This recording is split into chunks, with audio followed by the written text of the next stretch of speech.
Hello, everyone, and thanks so much for joining us today. I know you'll be glad you did because we have a terrific guest speaker with a wonderful presentation that we're all going to value. Now, Eden Trenner will be our presenter today. Her colleague, Kai, is in, I believe, South Africa. And understandably, I would think she is having internet issues, which I often have right here in North Carolina. But when I turn over this presentation to Eden, she'll tell you more about herself and about Kai. So, just a little bit of housekeeping. You can find lots of messages or any necessary messages in the chat box. We do not share slides, they are proprietary. And the recording, which I just started, will be on our website, Facebook page, and YouTube channel within a day or so. Feel free to type your questions into the question box as we go along, and we will save time at the end to answer as many as possible. One question that always comes up is, are there CEs for these monthly free webinars? There are not. That's the only reason we can offer them for free, because offering CEs is an expense. Any technical issues, you can find the support link in the chat box, because Olga makes sure to have it there for you. So let's get started. And those of you who have been with us before know that I particularly love to start our monthly free webinar with our financial social work affirmation, because I believe it captures the essence of the work that I've been so dedicated to for the past 25 years. It goes, just for today, I will love myself enough to face my fears, practice self-acceptance, and embrace hope. I will silence my inner critic, speak my truth, and make peace with myself and with my past. Just for today, I will give myself permission to eliminate toxic people, beliefs, and behaviors from my life. And just for today, I will prepare for a better tomorrow by healing my relationship with my money and with myself today.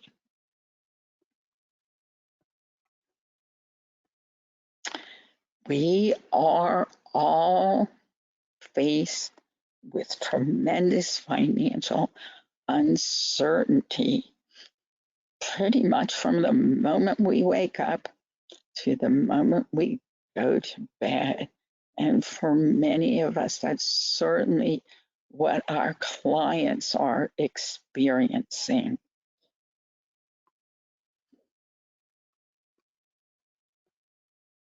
We know that no one chooses to have money problems, but most people do.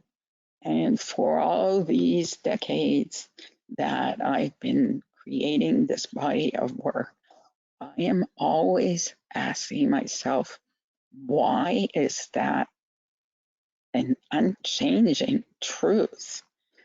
Now, we could spend many hours and multiple days examining that. And I have done that in past webinars, and those recordings actually are on our website.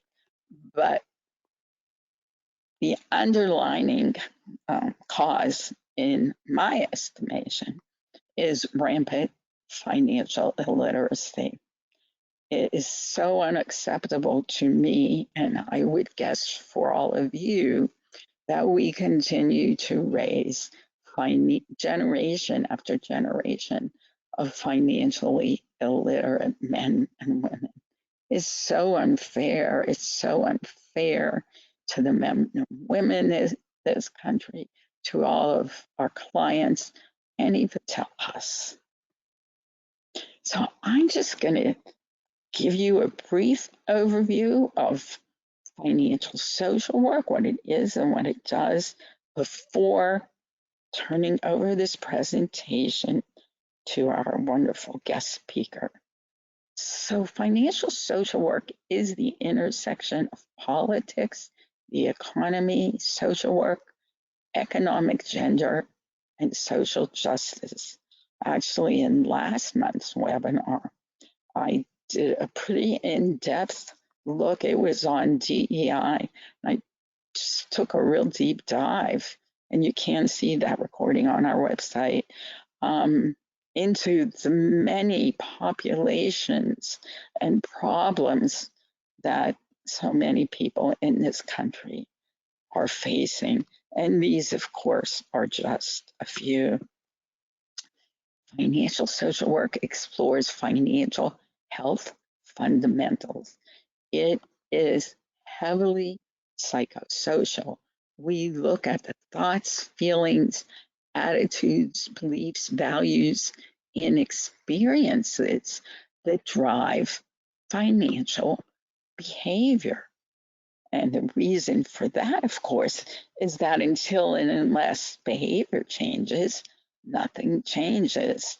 And we look at financial behavior as incorporating how we earn, spend, save, share, and borrow.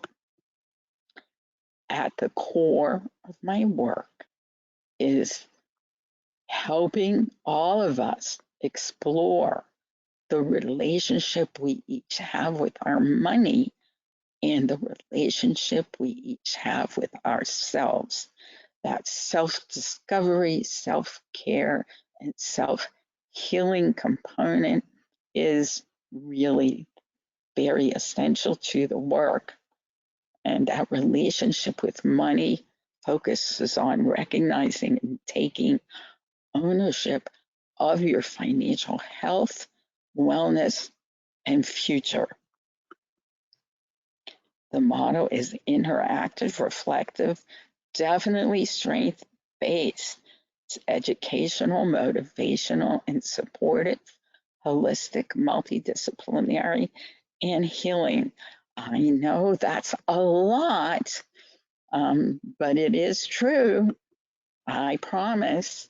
And this last slide just shares with you that in these past 25 years, we have graduates certainly across this country and around the world, including Iceland, China, Australia, Finland, and many other places. So at this point, I am so excited to turn this presentation over to our guest speaker, Eden Trenner. There you go, Eden. Thank you so much, Rita. What a privilege, really, to be with you as a community of people who are taking on the work of bringing money into our healing process as individuals and as a community. Thank you, Rita, for the legacy that you leave, for the work that you've done up until this point to create not only the body of work of Feminomics, but also the Center for Financial Social Work. So it's truly a privilege and an honor to be with you all today.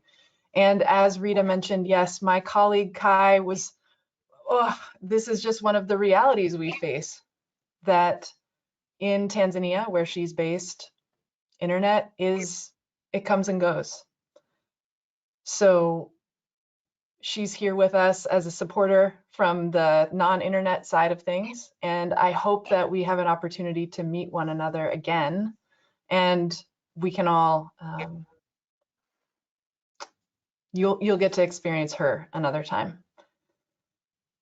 As Rita mentioned, my name is Eden. I run the transformational education program for a social change organization called Shakti Rising that's been around for 25 years. And we've been doing this work of taking on the challenges that money brings to our lives, to our relationships, to our communities from a strengths-based holistic perspective that whole time. So it feels very aligned with the work that you all have been doing and with what Rita has been doing to share with you a bit of our body of work inside of Shakti, and hopefully there's something of value in here for you.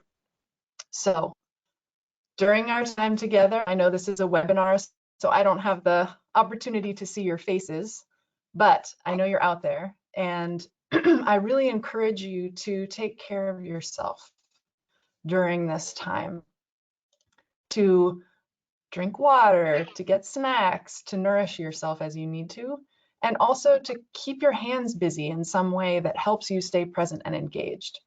If you're a note taker, if you're a doodler, if you've got your fidget spinner, please do what it is that's going to help you stay present. Also, you will want something to write with and something to write on, a notebook or a piece of paper, whatever you happen to have nearby. And lastly, if you're not using your phone to log in today, please go ahead and just silence that puppy and slide it on over and give yourself the gift of this time. As Rita said, we know that time is one of our most precious resources. So let's be here with the time that we've got. And last, I know I said lastly before, but really lastly this time, I'm used to teaching on Zoom, where I would get to see your face and you could unmute yourself and I could hear your voices. So in lieu of that, I really encourage you to use the chat. And in fact, just if you want to pop into the chat right now where you are in the world to give me a sense of who's here, that would be great, a great place to start. So Give me 1 welcome. second, Eden. No, come back. I love seeing you. Olga, should they put it in chat or in questions? Who they are and where they're from? Yeah, it's in the question box because chat is only available for us, for organizers. Okay. Great. Okay. Yeah. So everybody, if you want to share with Eden where you are and who you are, go ahead and put it in the question box. Thanks. But Thank you so Eden, much. I thought Kai Already, was okay, going to I'm help you seeing with North that. Carolina, Oregon, Virginia, Georgia. This is fantastic. Thank you all so much for doing this. It's great to know a little bit more of who's here. Lexington, great. Ohio, North Carolina, Michelle, Lisa, Brooke, Rashond. I'm not going to be able to say all of your names, but welcome. I'm up here in Western Washington State, Cascadia, Squalum land. So it's wonderful to be tuning in with you from here. And let's just begin, as we do with all good work in the world, by starting where we are. So we're going to do a simple body-based tool to help ourselves arrive and relax. This will also support our nervous systems to be able to learn new material if we're interested in taking something away from today. So follow me if you're up for trying something new. And on your inhale, I want you to lift your shoulders up to your ears and relax on the exhale. Shoulders up. Exhale, relax. We're going to do this one more time. Shoulders up. And exhale.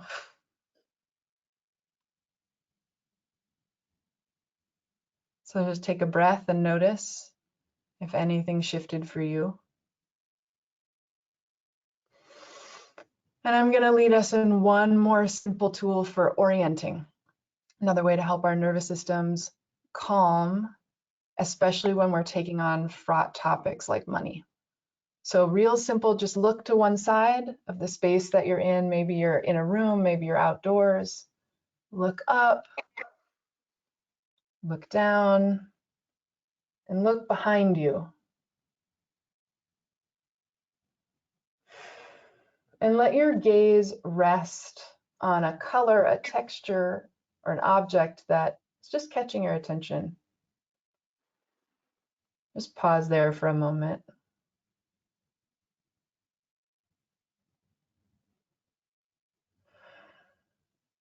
And now gently turn to the other side, looking up, looking down, looking behind you. And again, finding a place or a color, an item that catches your attention and just pausing there for a moment.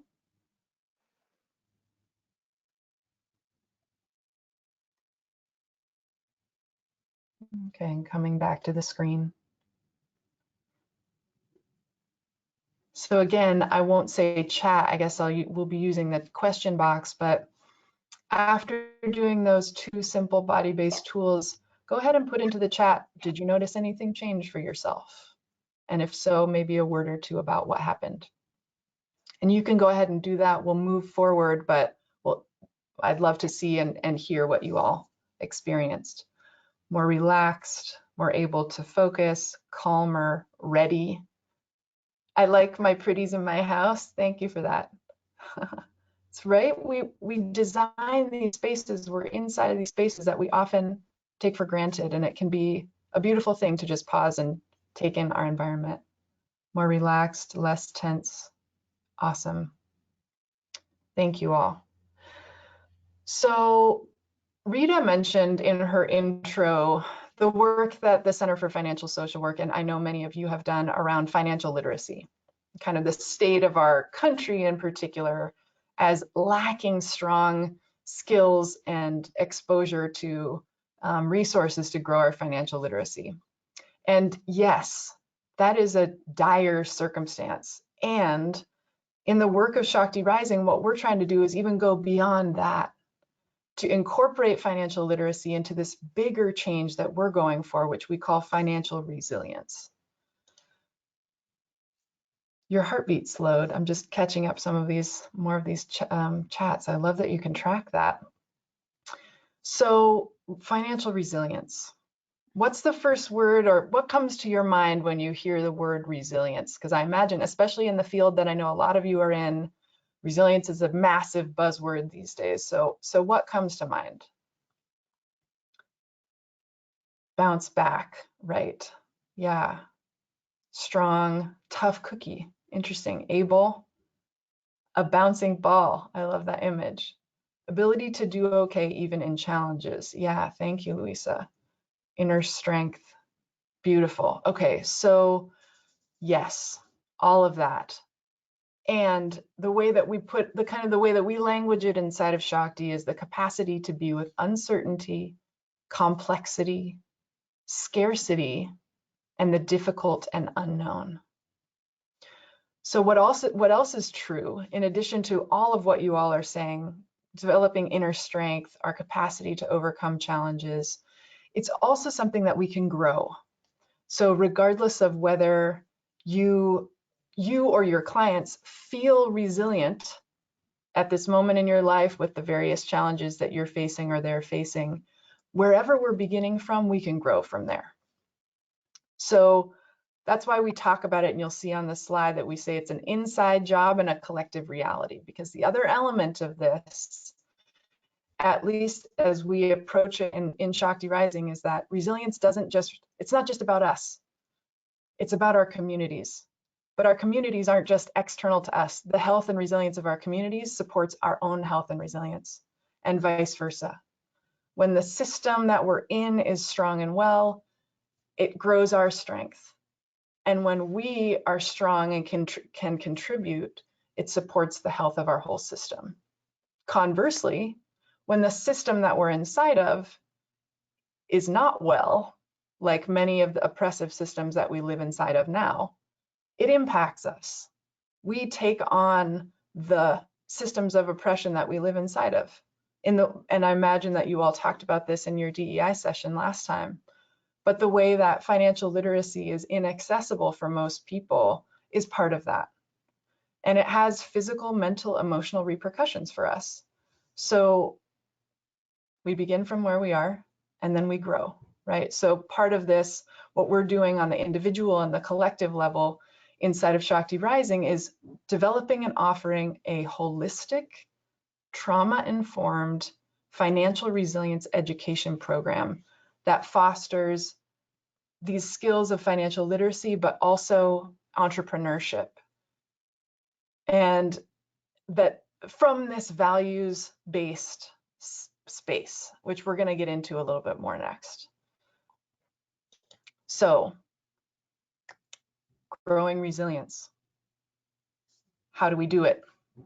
We're going to get into that a little bit more, but here we want to share with you our framework for growing resilience and on an individual and a collective level. So it's about becoming hardy. It's about becoming adaptive and responsive. And this triangle that you see here, the purple on the inside, the green on the outside, represents a blueprint or a framework that we use. If you look on the outside of the triangle, you'll see these words: gratitude, receptivity, and generosity. Those are what we refer to as qualities.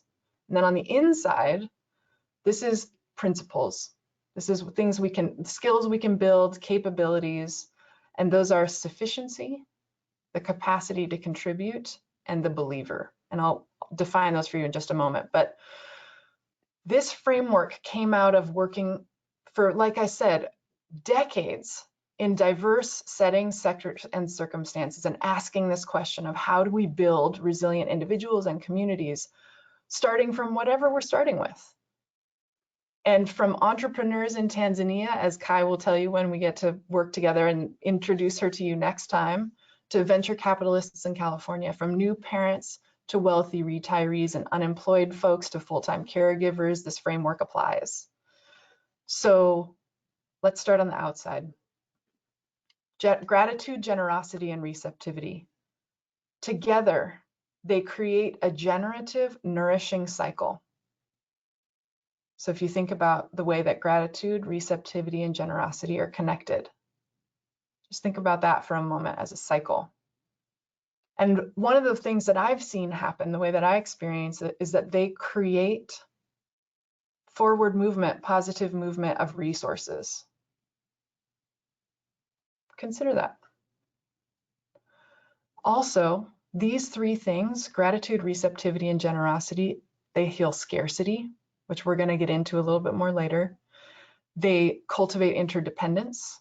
They grow our capacity to contribute, and they foster the believer. So that's the inside of the triangle. So if we move there from the outside to the inside, now we're going to start at the top of the triangle with sufficiency. What we mean when we say this word sufficiency, other people have other words for it, but it's the feeling of being, doing, and having enough regardless of your circumstances. And we'll dig into that in just a moment. So if you have questions or comments, please pop them in the chat and we can work with those. Down on the bottom corner of the inside of the triangle, capacity to contribute. That's identifying the currencies that matter to us and what we truly have to offer in any moment. And then lastly, the believer. So the believer is what we call that part of ourself that has the courage, the spirit, the conviction to do what we know is right, to stand outside of systems that tell us things can only be one way. And this is super important because those of us, especially in the work of healing, in the healing fields, in the caregiving world, in social work, in therapy, in counseling, it can be easy to take on the idea that it's naive or it's idealistic or it's impractical to aim high, to hold someone's best possible outcome, to challenge the status quo and demand that things be different. So that part of ourselves deserves attention and to be fostered. For today, we're just going to focus on 2 points, 2 of the inside sections of the triangle: sufficiency and the capacity to contribute. So we're going to do, if you remember the outside of the triangle, gratitude, generosity, receptivity, we're going to do a quick gratitude practice. So get out your paper and pen, or paper and pencil. If you've got a notebook or a journal. And here's what I want you to do. Think back to the last couple of days and think about a moment where you felt grateful for something. A real one, like somebody cooked you a meal, or you got to see the sunrise and the beauty of it just took your breath away, or you were having a really hard time and somebody showed up for you. Something that you feel truly, sincerely grateful for. And I want you to write that down with as much specificity as possible. Detail. Just take a moment to do that.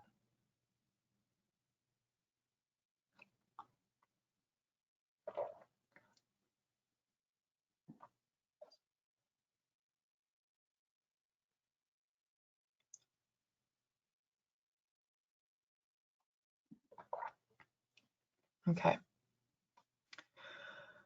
And as you go back into that moment, allow the feeling of gratitude to surface again. Feel it in your body maybe, or in your emotional field. Allow yourself to feel that gratitude and notice what happens for you when you make contact again with that feeling. So here's the thing. There's a lot of talk about gratitude practices. Some of it's really trite. But what makes gratitude work and why it matters is because one, be specific. That's how it actually has that positive neurological effect. Two, there's been a lot of research done, especially out of UC Berkeley and the Greater Good Center, about all of the positive effects of gratitude practices, including, and I'm sure you all know these things already, but supporting our improved mental health. Gratitude helps with chronic pain and helps at the end of life. So it's not about avoiding difficulty and trying to say things are good all the time when they're not. It's about being what we call resourced when we face difficulty.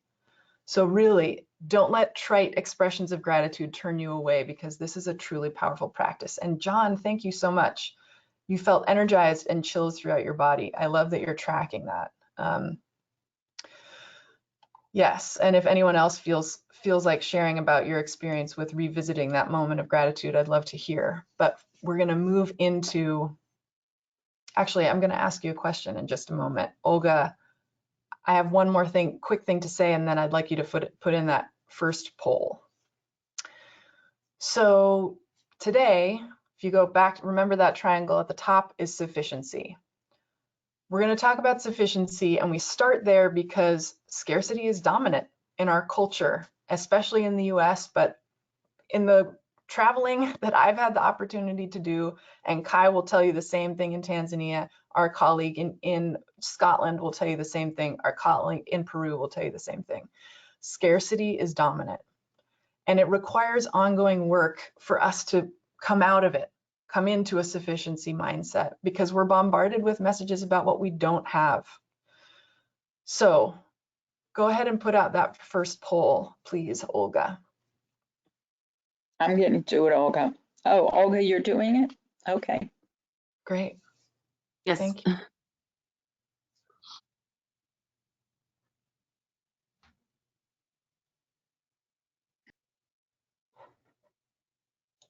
So yeah, okay, perfect. You all can see this. I'm seeing the answers coming in. Great.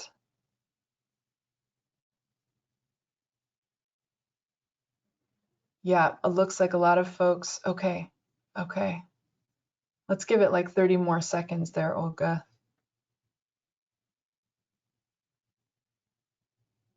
And in the meantime, Emily, thank you for sharing what happened for you with that moment of gratitude, a rise of emotion and even tears. It's powerful, right? The power of our memory to connect us to things, to moments and to resources that live within us. I love that. Okay, let's go ahead and close the poll. And fascinating, right? So more than a third of you either thought, heard someone else say, or said yourself in the last few days, I don't have time, or I'm overwhelmed. And about 20% of you had another version of that going on. And just a handful of folks haven't said or thought or heard of that recently. Hard to select one, I know. And those of you who haven't, that 3% of you, well done. I want to know more about where you are in the world. But look at the dominance of scarcity in our lives, right? Look at the impact of that. So I think, do I need to do something to show my screen again? Hide poll results. Great, thank you. Beautiful. So that's why we start with sufficiency, because the impacts of being in a scarcity mindset are manifold, are massive, myriad, many. Just as an example, even when we perceive lack, whether it's accurate or not, it drains our energy, it disables our cognitive capacity and narrows our focus, which impacts all of our choices and all of our behaviors, financial and otherwise, and can have negative effects on our work performance and on our mental and physical health. So to be clear, cultivating an internal sense of sufficiency is not the same thing as pretending that all is good or that we have things we don't have. It's about cultivating an inner sense of being provided for no matter what's happening outside of us. That's something no one can take away. So we've talked about scarcity now for a moment. So notice what's happening in your body now after taking that poll, after thinking about the way that scarcity is dominant in our world. So what happens for us when we start even just talking about lack? What occurs for you? You can put it in the question box. Your breath quickens, Lindsay. Yep. Anxiety. Yeah. Several people said anxiety. Shoulders tighten. Yeah. So this is a very real physiological impact that we're facing, whether we are aware of it as it's happening or not. And given the pervasiveness of messaging around scarcity in the media and advertising and in our daily conversations, we're working against this physiological response most of the time. So I'm going to share one more tool with you to work with that. It's called the triple warmer smoothie. And I highly recommend this one. If it feels like it does something positive for you, use this one for yourself, use it with your clients. It's very simple. So I'm going to take my glasses off. And here, if you're willing to try something new, put your fingertips in the center of your forehead. Take a nice deep breath. Yes, I see somebody's felt tension in your head. So beautiful. We're going to work with that. And then drag your fingertips above your eyebrows to the temples. Make some circles here at the temples. And then drag the fingertips above and behind the ears. You're going to trace that tendon on the side of your neck. And then when your hands get to the shoulders, just let them rest there for a moment, letting your elbows hang in front. Take a breath here.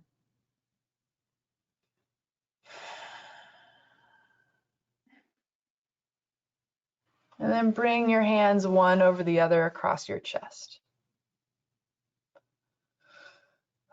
So I'm going to lead us through that one more time, and I want you to move at your own pace. So fingertips in the center of the forehead,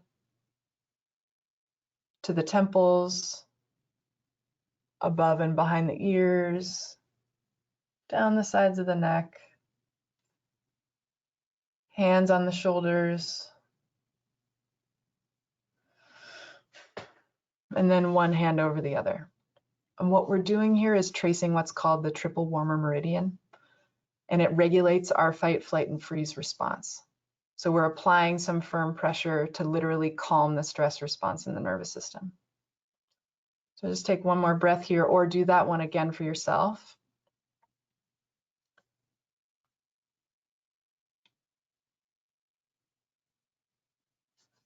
And I would love to know it made you feel safe, Lacey. That's beautiful. Anybody else want to share? Did you notice a change? Anything happen for you after doing that tool? Do you think this would be useful for you?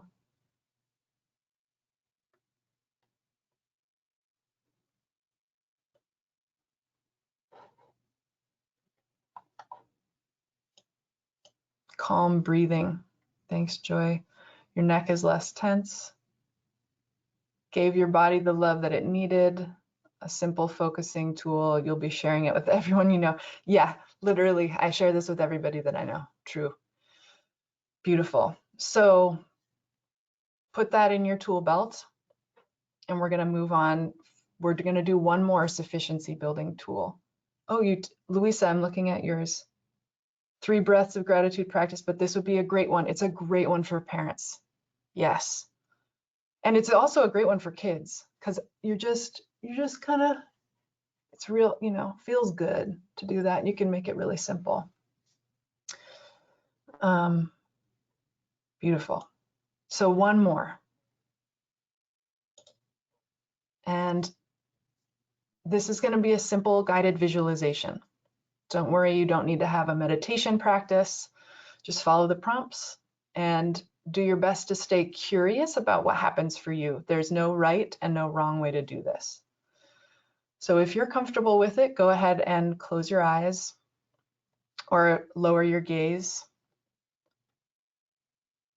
Take a couple breaths.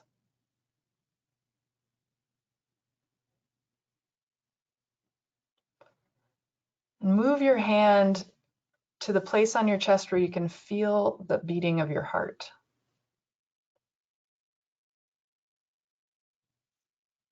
Feel the rise and fall of your heart under your skin.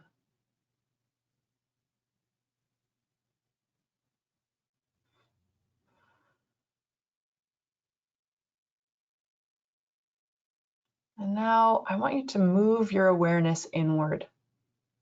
So as though you were turning your ears and your eyes to go inside.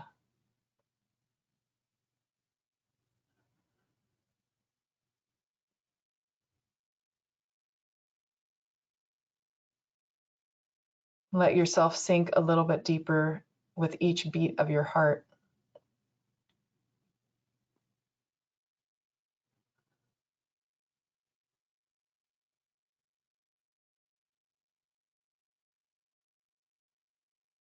And now I want you to invite, without thinking about it too hard, just invite in the energy of sufficiency or enoughness or plenty, whatever word works for you. Invite that energy into your internal landscape.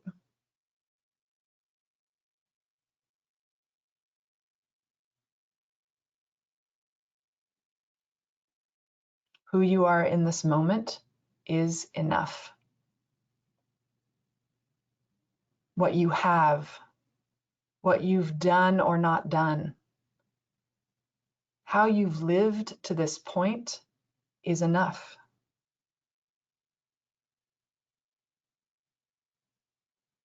Just rest there, making contact with the energy of enoughness for a couple breaths.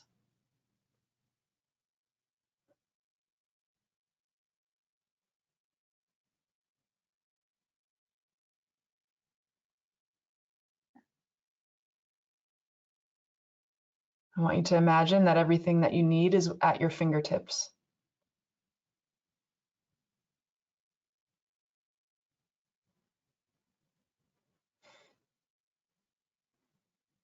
Notice what comes to mind. Just take one more breath here. And let yourself come back to the space that you're in. Open your eyes if they were closed. And reflect for a moment. You can write this down or draw or put it in the question box. What's alive in you? What's stirring in you today about money and enoughness? How did enoughness feel in your body, in your heart, in your mind? We'll take about a minute to give you some time to reflect on that. And I really encourage you, if you've got paper, to take some notes for yourself, because you're making a reminder. You can use those notes later to help you get back to the state of enoughness when you need to.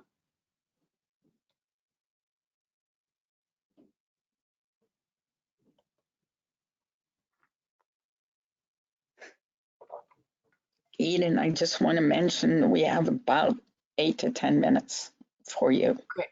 Yep, perfect. Thank you. Beautiful. So if we remember that triangle, inside was sufficiency, and then we're just going to go down to capacity to contribute. But we start with enoughness because it's a healing energy, right? It's like we start with our nervous system before we want to learn new things. We come back to a state of enoughness to have a different kind of conversation about money. So, capacity to contribute. This is the idea that we come bearing gifts. In any circumstance, in any moment, we all have something to offer. We talk about it as time, talent, or treasure. It could be what you make, what you repair, what you cook, what you teach, what you remember. People sometimes say they have nothing to give, but they're just talking about money. There's so much more that we carry within us. And when money is the only recognized currency of value, it perpetuates scarcity. It diminishes our resourcefulness and our problem-solving capacities, and it destabilizes what we call our personal economy. So capacity to contribute, we need to cultivate this as well. So what I want you to do is get out a piece of paper, and we're gonna expand our definition of currency. So while money is central, it's not the only currency that matters. So if you throw away the idea that it's the top of the pyramid, what other things are you giving and receiving in your life that matter to you? Just think back to the last week or so. And I want you to write down at least 5, get to 10 if it's flowing for you, at least 5 things that you've given or received besides money, things that matter to you, that are valuable to you in the last week or so.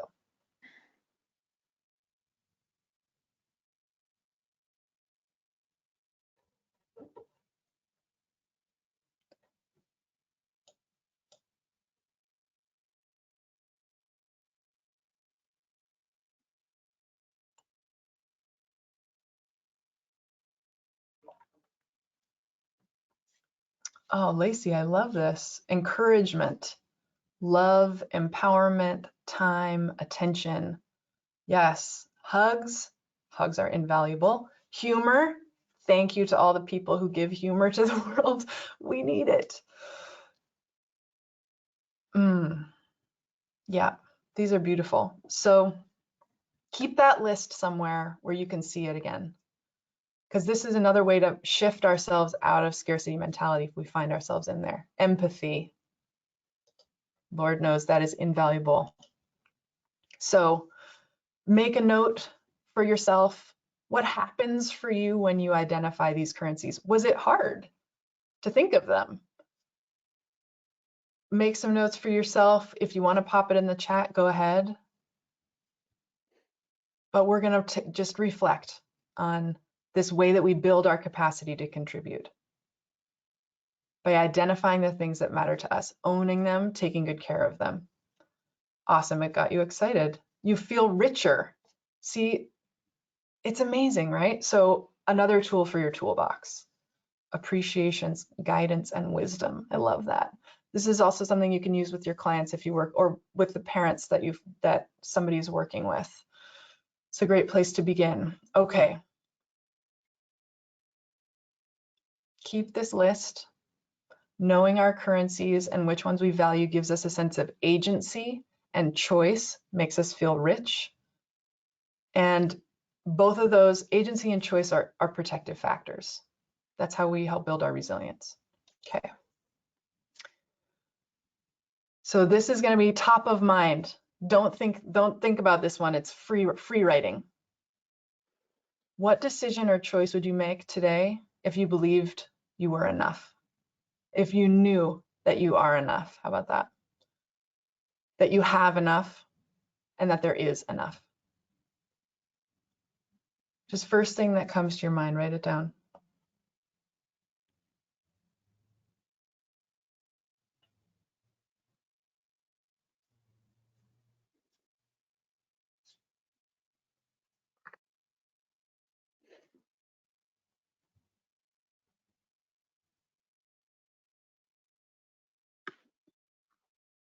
Awesome. Lindsay, I love your question of how to engage with our clients in this while working with them on very real needs. Right, absolutely. So I won't get deep into it, to be honest with you, but what I want to say is that all of these tools we just did help to reset the nervous system, which is what we need to do in the face of crisis. So starting from whatever it takes to settle, so that we have access to the parts of our brains where our resourcefulness, our creative problem solving, and our innovation live. We literally cannot access those parts of the brain if we're in scarcity mentality. So that's why we begin with sufficiency. We work with these tools. We use as many as we need to help our clients and our communities come back to a more stable internal state before we try to face the moment, you know, with the time that we have, knowing that things are time sensitive. So I hope that's helpful. And we're going to just review so that all of you have these tools in your back pocket, as it were. And if you want to write this down, great. Also, as Rita said, there will be a recording made available, which will go through these again if you want to watch it again. So we started with the shoulder shrug. Tense and relax. So progressive muscle relaxation, right? That muscle relaxation helps us meet moments of tension and find the body's natural relaxation response. So if we feel tense and then we give ourselves the chance to tense and relax, it can help reset our nervous system. We did the orienting of looking around the room, also helps reset the nervous system. We did that guided visualization, putting the hand on the heart, making contact with the state of enoughness. We did a gratitude practice with specificity, letting it really come back into our bodies. It even brought tears to people's eyes, that one. We made a list of currencies other than money that helped us feel wealthy. And then we did this triple warmer smoothie as well, this one. So here we are, we're coming to the end. And I want to, Olga or Rita, if you wouldn't mind just popping that last poll out. We're going to skip the second one because we kind of discussed it already. But think about where you're most likely to apply what you learned today. At work, with clients, with family or partners, or for yourself while doing your budgeting, or all of the above. Yeah.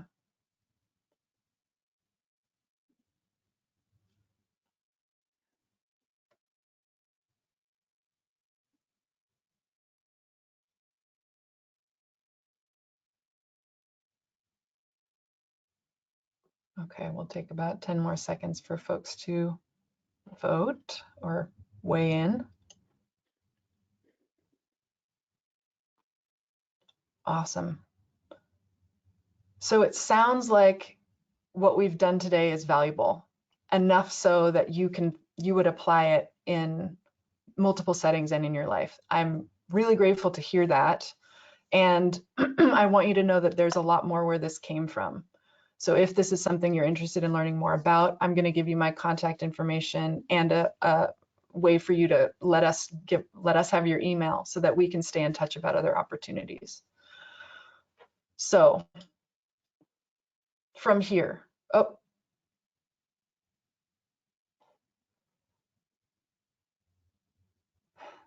I love this question. Scarcity leads to not feeling fully human. That's not a question, it's a comment. Yeah, that's my experience of it, or at least feeling like only a narrow part of our humanity. So what's next? We've been focusing on individual resilience building tools for ourselves, for our clients. And then where do you take this? So yes, you apply it in your workplace, you apply it in your family, but I also really want to invite you to take this for yourself into create a map for yourself or a list.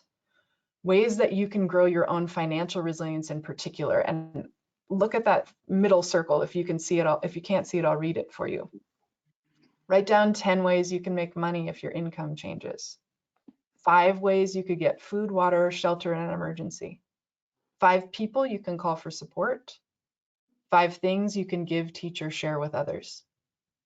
Having that in our minds lets our stress response rest, because we know that in the case of a crisis or emergency, we have resources. We need a reminder. I literally have this up on my wall downstairs in my house.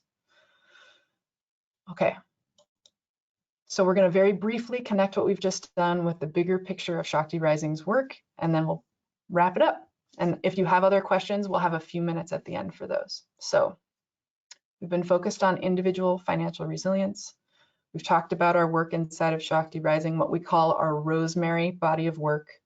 We've been working on it for the last 25 years, asking questions, challenging the dominant economic model, experimenting, and refusing to believe that the economy we're presented with, industrialized, racialized capitalism that exploits land, water, and communities, is the only option. We know that's not true. But in order for us to create other things or remember other ways of doing it, we have to have access to our creativity, to our innovation, to our problem-solving parts of our brains. So we talk about it as we work with individuals and businesses to make thriving communities, to create a regenerative or a thriving global system, and vice versa. So that then feeds the health and well-being of the individual. I would love to get into this a lot more with you all and hear your input on things like the UN Sustainable Development Goals and how that links with our work around money, but our time is coming to an end, so to be continued. So here we are. We do consulting work, courses, educational programs, both around financial resilience and on post-traumatic growth, as well as a host of other things, including leadership development. So if you're interested in learning more about that, you can contact me directly, eden@shaktirising.org. It's on the slide. And we have a contact form that I will give you the link to. I think I can just... Eden, I have it on my final slide if we get to it. Great. And I think then we will put that in the slide for you or in a follow-up email. Thank you so much, everybody, for your time and for sharing back with me, so I got to hear how this experience has been for you. I hope it's been useful. Blessings on your work. Thank you for what you're doing. I look forward to seeing you again. Okay, Eden, I'm taking it back, and I really look forward to having you with us again. So I have it back, but I need to Eden, take off your camera, please. And let's finish up and get to that slide. Okay, so before we get to that slide, a few final thoughts. A reminder that no one chooses to have money problems, but most people do because they haven't been fortunate enough to spend time with me and with Eden. Eden had some great material for us today. Consider this, no one can or needs to know everything about money, but everyone needs to know certain things about money. And if we really do want to end the continuation of generation after generation of financially illiterate men and women, we need to teach our children more about money. And I want to finish up reminding you that our January free monthly webinar is on money and mental health toxicity. And our February webinar is on how financial struggles contribute to social work burnout. Additionally, we now have our financial health and wellness professional community available to all helping professionals. That's the link right there. It's a membership organization for professionals whose clients need to improve their financial circumstances. It includes monthly trainings, discussions, and many other types of meetups where you can expand your insight, knowledge, and networks while supporting financial behavioral health. On our website, we have lots of wonderful essays written by financial social work graduates. And really, if you work with clients with financial problems or you want to learn more to improve your own financial health, wellness, and future, our twice weekly free curated newsletter with articles specifically selected for social workers, mental health providers, and anyone who does client work. Be sure and register for this free newsletter. Olga, maybe you could put that in the Q&A box. And finally, I am happy and proud to say that we have our financial social work certification. Eden is a graduate. That's how we met. And we enjoy knowing our students and graduates, and the certification does include 20 CEUs from NASW. So here we are. You can see Eden's email, plus right above that is a link to a form Eden developed for all of you if you would like to click on that and stay in touch with her. Olga, do we have any questions as we wind down? Sure, Rita. The financial health and wellness professional community sounds interesting. Could you please explain more about it? It's something we started a few months ago, and we have all types of professionals from across the country and around the world meeting up several times a month. Our first Friday meeting is where we have money chats, talking about money, since there are so few places where we can talk and learn about money. We also do next Thursday is our next meeting, and we do a training along with a case study most weeks. We do some mentoring, we do networking. We know the relevance and value of meeting people with similar interests and similar client populations so that we can share what we know and learn from each other. Thank you for that question. Yes, Eden, where can I learn more? Do you all teach classes? We do teach classes. The best way to learn more would be to email me directly or check out, email me directly because our website is in the process of being updated. So email me directly for more info. I'd love to hear from you. Yeah. Rita, how do I know whether the free curated newsletter would be right for me?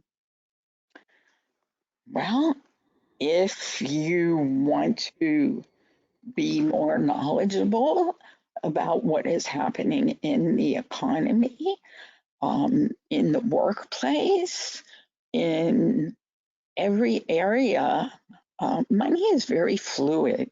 So we curate this newsletter so that it addresses the populations that those of you on this training and working with clients would find helpful, and also would help you improve your own financial health and wellness. And it's absolutely free, and we'd love to have you receive it because we spend a lot of time making sure that it has great value. Anything else, Olga? You have one other question maybe for Eden, and then we will have to say goodbye. For Eden, do you really believe we can change our economy? I do. I wouldn't do this work if I didn't believe that. I feel convicted about the fact that not only can we, but we must. It's not really an option to accept our current economy, in my opinion. So I'm in, and we'll figure it out as we go. Well, Eden, I personally and professionally want to tell you just how fabulous this training was, how much I loved it. And I'm sure all of our attendees loved it. And if you're willing, we'd love, love, love to have you back. Thank you, Eden. Thank you, everyone, for joining us. I just know that you got as much from this, I certainly hope so, as I did. I hope we'll see you at a future free webinar presented by the Center for Financial Social Work. Thanks, everybody. Thanks again, Eden.